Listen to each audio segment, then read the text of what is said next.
అందరికీ నమస్కారం. Thank you. ఆ సౌండ్ చూసారా అసలు?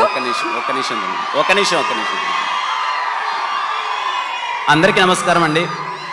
స్టేజ్ పైన ఉన్న పెద్దలందరికీ ఈరోజు ఇక్కడికి రావడం చాలా హ్యాపీగా ఉంది. ముందుగా Charan many more happy returns of the day. మీ అందరితో పాటు ఇక్కడ నేను సెలబ్రేషన్లో పాల్గొనడం చాలా హ్యాపీగా ఉంది. ఏవి చూస్తుంటే నాకు చరణ్ సినిమాలన్నీ నేను సెలబ్రేట్ చేసినవన్నీ గుర్తొచ్చేస్తున్నాయి. ఒకసారిగా నాకు గుర్తండి, తిరుపతిలో గ్రూప్ థియేటర్స్ 2007 సెప్టెంబర్ 28 చాలామంది 100 మంది ఆడ కూర్చొని అందరి డిస్కషన్ అనమాట. అరే చిరంజీవి గారు అబ్బాయి డ్యాన్స్ చేస్తారా, డైలాగ్ బాగా చెప్తాడా, వాళ్ళ నాయనకి మించి చేస్తాడా చేయడా, అన్నీ ఎంతవరకు ఎలా చేస్తాడో అని చెప్పి మొత్తం అందరూ డిస్కషన్లు అన్నీ పెట్టారు. ఆ రోజు మార్నింగ్ సెప్టెంబర్ 28, 2007 చాలామందికి సమాధానం ఇచ్చారు.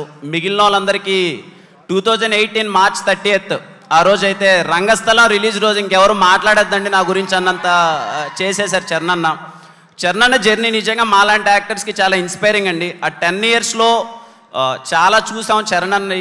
ఎందుకంటే మేము ఎప్పుడు అంటే ఊర్లో నుంచి వచ్చినాం, అవన్నీ సినిమాలన్నీ థియేటర్కి వెళ్ళి ఎంజాయ్ చేయడం, ఆ రచ్చ చేయడం దగ్గర నుంచి చూసినప్పుడు మన ఫ్యాన్స్ అందరూ ఏం మాట్లాడుకుంటారని వింటూ ఉంటాం కదా.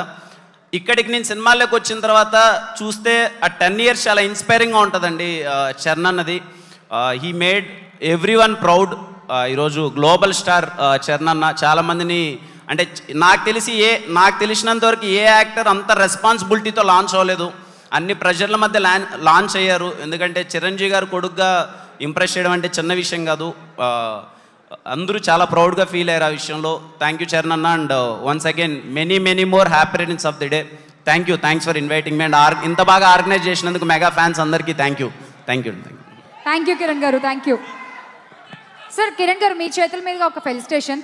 PSK group